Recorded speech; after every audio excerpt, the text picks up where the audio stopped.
예수님께서는 제자들의 정체성에 대해서 이렇게 비유를 하십니다. 오늘 주신 말씀처럼 너희는 제자는 세상의 소금이다 라고 말씀하시고요. 또 제자는 세상의 빛이다 라고 말씀하십니다. 예수님 당시에 소금과 빛의 의미는 무엇이었습니까? 그리고 오늘 우리들은 이 말씀을 어떻게 적용하며 우리 삶을 살아가야 하겠습니까?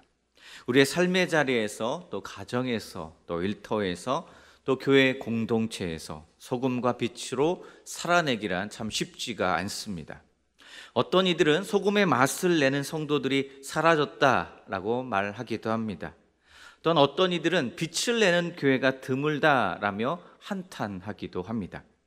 이러한 현실 속에서 우리들은 오늘 주신 이 예수님의 말씀을 어떻게 받아들여야 하겠습니까?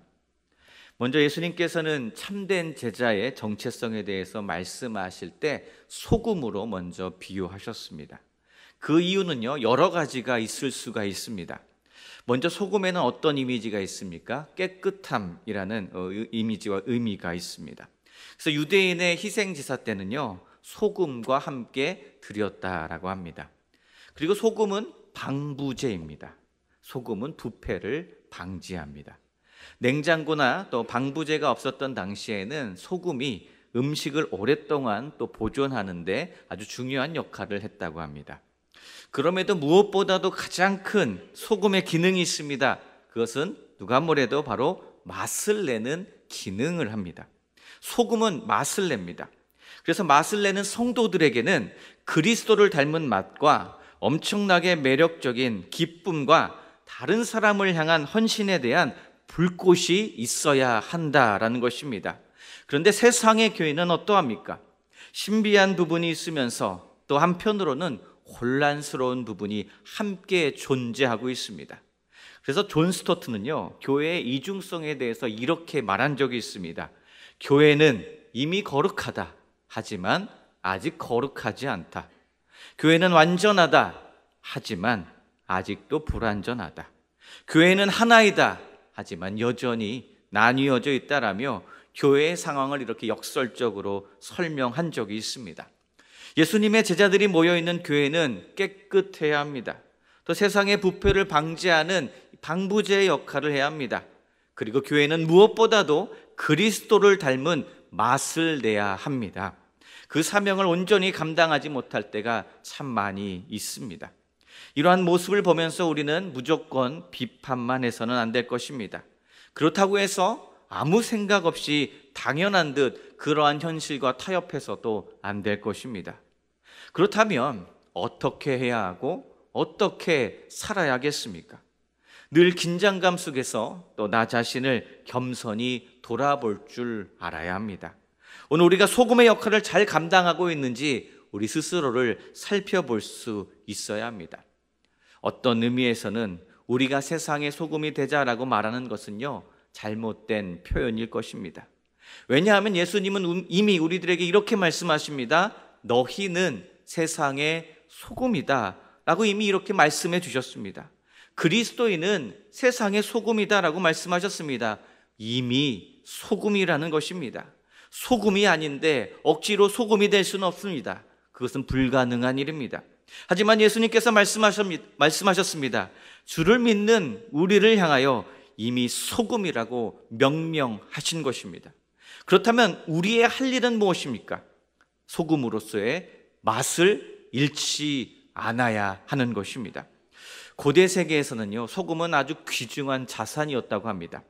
이 소금이라는 단어, 솔트라는 단어에서 셀러리, 봉급이라는 단어가 파생되었습니다.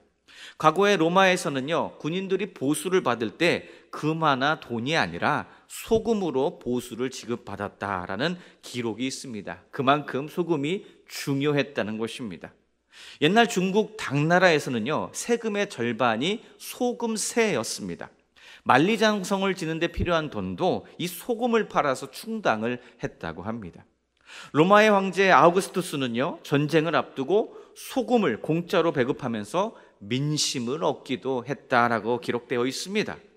이렇듯 역사 속에서도요, 사람들의 마음을 얻기도 하고 잃기도 했던 것이 바로 이 소금이었습니다. 다시 말해 예수님은 우리 그리스도인들이 바로 그 소중한 사람이다라고 우리에게 말씀해 주고 있는 것입니다. 그래서 그리스도인들을 향하여 말씀하시기를 너희는 세상의 소금이다라고 말씀하셨습니다. 세상에 없어서는 안 될 아주 소중한 가치를 가지고 있는 사람이 바로 그리스도인이요 예수님의 제자라는 것입니다. 그런데 주님께서 그리스도인의 정체성을 말씀하실 때 늘 연결시켜서 말씀하시는 것이 있는데요, 바로 소금 앞에 뭐가 있습니까? 세상입니다. 세상을 연결시켜 주십니다. 그리스도인에 대해서 설명하실 때 늘 세상과 연결시키셨습니다. 그래서 세상의 소금이다라고 말씀하십니다. 너희는, 그리스도인은 세상의 소금이다. 그리스도인은 세상의 빛이다. 왜 그렇게 말씀하셨을까요? 믿는 자들이, 오늘 우리들이 어디에서 살아가고 있습니까? 오늘 우리들은 어디에서 살아가고 있습니까? 세상에서 살아가고 있습니다. 믿는 자들도 이 세상에서 살아가는 존재입니다. 그래서 그리스도인이라고 해서 결코 이 세상을 떠나서 세상의 빛과 소금으로 살아서는 안 된다는 것입니다. 예수님의 제자들의 주된 활동 무대는 바로 교회 밖이요 세상인 것입니다. 그리스도인들은 세상을 변화시키는 사명이 있음을 잊지 않아야 합니다. 그런데요, 소금이 이 맛을 잃어버리면 어떻게 되는 것입니까? 실제로 맛을 잃은 소금의 가치는요, 사람들에게 버려질 정도로 하락하게 됩니다. 고대 사회에서 소금은요, 아주 값비싸고 소중한 재화였지만 일단 그 맛을 잃어버리면요, 밖에 버려져서 사람들의 발에 밟히게 될 뿐입니다. 우리가 아무리 세상의 소금이라고 스스로를 주장하여도 소금이 그 맛을 잃어버리면 무용지물이 되는 것입니다. 그리스도인인 우리는 스스로를 입증해야 합니다. 이 소금의 짠맛을 입증할 수 있어야 됩니다. 세상의 소금으로서의 짠맛을 입증해야 한다는 우리의 사명이 있는 것입니다. 바닷물 속의 염분의 농도가 어떠하다고 합니까? 3% 정도밖에 안 되지만 어떤 맛 내고 있습니까? 짠맛을 내고 있습니다. 또한 소금은 일단 음식물에 사용되면 그 형체를 알아볼 수는 없지만 음식의 맛을 보면 소금이 자기 역할을 제대로 했구나, 그것을 알 수가 있습니다. 왜 그렇습니까? 맛을 내기 때문입니다. 이처럼 소수의 초대교회 성도들은요, 눈에 띄지는 않았을지라도 세상에서 매우 강력한 영향력을 끼치며 살았습니다. 세상에서 소금의 역할을 제대로 감당하고 살았습니다. 오늘 우리들의 모습과 비교해보면 부끄러울 뿐입니다. 예수님께서 맛이른 소금에 대해 경고하신 것 그대로 그리스도인으로 살아가야 하는데 소금으로서의 정체성을 잃어버린 채 살아가고 있지는 않으십니까? 세상을 변화시키며 복음 맡은 사명을 감당해야 하는데 그렇지 못할 때가 많이 있습니다. 코로나19 이후의 시대를 살아내야 하는 오늘 우리들에게 다시금 이 세상의 소금으로서의 사명을 회복해야 할 것입니다. 세상의 소금의 역할을 해야 하는 책임이 우리에게 있기 때문입니다. 이러한 책임에 대해서 남의 일 이야기하듯이 흘려버려서는 안 될 것입니다. 축소 시대를 살아가고 있고 인구 절벽 시대, 뉴노멀 시대를 살아가는 이 그리스도인들의 두 어깨에 세상에 소금의 사명이 있음을 잊지 마시기 바랍니다. 변화되는 시대 속에 그리스도인들이 세상을 변화시키는 사명 감당해야 할 것입니다. 시대를 놓고 기도하는 사명 우리에게 있습니다. 그래서 오늘도 기도합니다. 주님, 오늘 우리가 그리스도인이 가진 이 소금의 맛을 회복하게 하여 주시옵소서 라고 간절히 기도해야 될 줄로 믿습니다. 소금이 되게 해달라고 기도하는 것이 아닙니다. 우리는 세상의 소금으로 이미 부름을 받았습니다. 그러나 맛이른 소금이 되지 않도록 기도해야 한다는 것입니다. 우리에게 주신 사명, 세상의 소금으로의 짠맛을 입증하며 위기를 말하는 이 시대 앞에 기도함으로 세상을 변화시키는 사명 감당하게 해달라고 간절히 기도하시는 이 밤이 되시기를 간절히 소원합니다. 예수님께서 그리스도의 삶에 대해서 또 한 가지 말씀하시는데요, 두 번째는 너희는 세상의 빛이다라고 말씀하십니다. 신자의 삶을요, 소금에 이어서 우리 주님께서 빛으로 표현하셨습니다. 이유가 무엇일까요? 등대를 생각해 보겠습니다. 또 길을 잃었을 때 저 멀리 불 켜진 창문을 하나 생각해 보겠습니다. 빛은요, 어떤 역할을 합니까? 안내자의 역할을 감당합니다. 빛은요, 어둠 속의 안내자입니다. 그것처럼 우리 그리스도인들은 어두움 가운데 있는 세상 사람들에게 예수 그리스도의 빛을 비춰야 하는 사명이 있다는 것입니다. 우리가 그리스도의 빛이 되어 우리를 통하여 한 영혼을 주님께로 인도하는 이 빛의 사명 또한 감당할 수 있어야 합니다. 그래서 예수님은 제자들이 너희가 빛이다 라고 말씀하셨지만 진정한 빛은 바로 그리스도이십니다. 이사야 42장 6절에 나 여호와가 의로 너를 불렀은즉 내가 내 손을 잡아 너를 보호하며 너를 세워 백성의 언약과 이방의 빛이 되게 하리니 라고 말씀하셨습니다. 요한복음 1장 9절에 참빛 곧 세상에 와서 각 사람에게 비치는 빛이 있었나니 라고 말씀하십니다. 그렇습니다. 예수님이 참된 빛이십니다. 우리는 그 빛을 비추는 작은 빛입니다. 그래서 요한복음에서 예수님은 나는 세상의 빛이다 라고 말씀하셨고, 오늘 말씀에서는 너희는 세상의 빛이다 라고 말씀하신 것입니다.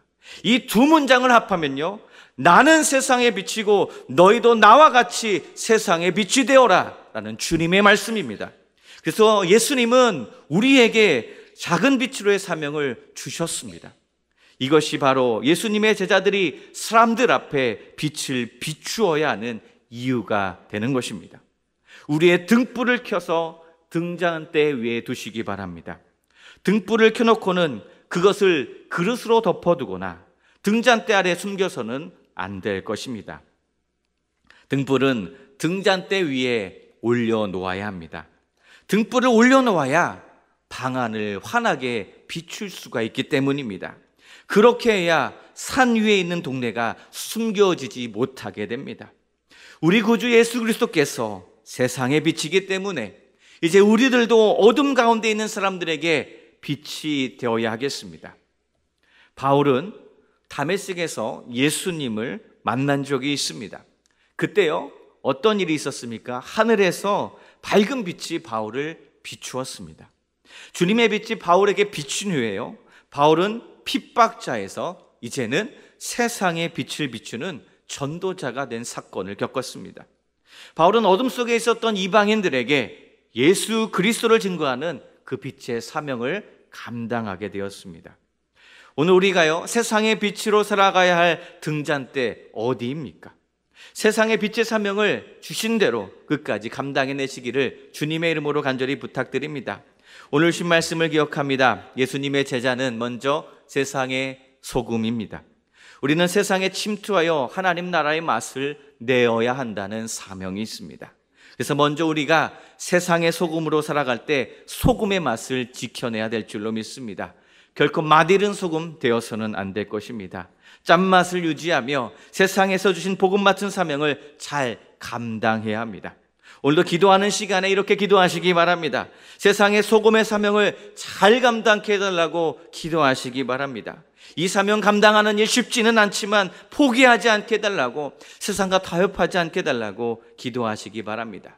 그리고 또 한 가지요, 세상의 빛으로의 사명을 위해서 이 밤에 또 기도하시기 바랍니다. 어둠을 비추는 이 빛의 사명 끝까지 감당하게 해달라고 기도하시기 바랍니다. 우리가 속한 곳에서, 세상 속에서 세상의 빛과 같은 행동으로 우리의 택한 행실이 드러나야 합니다. 거룩한 삶을 통하여, 그리고 주변 사람들에게 선한 영향력을 끼침으로 말미암아 가능하게 될 것입니다.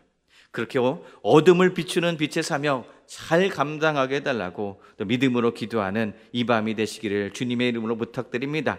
그렇게 우리의 빛된 삶을 통해 어둠은 물러갈 것이고, 주님의 빛을 비추는 사명, 또 맛을 잃지 않은 소금의 사명 끝까지 잘 감당하시기를 주님의 이름으로 부탁드립니다.